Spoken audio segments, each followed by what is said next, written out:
Thầy thật rút thầy chứa là thầy rút đấy thầy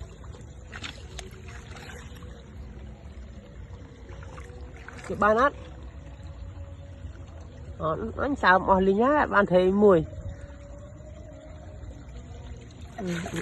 không mà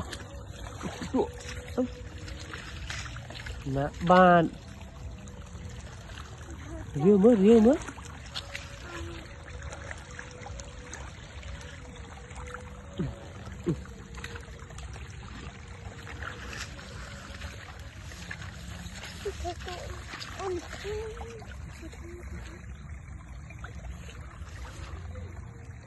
chơi nè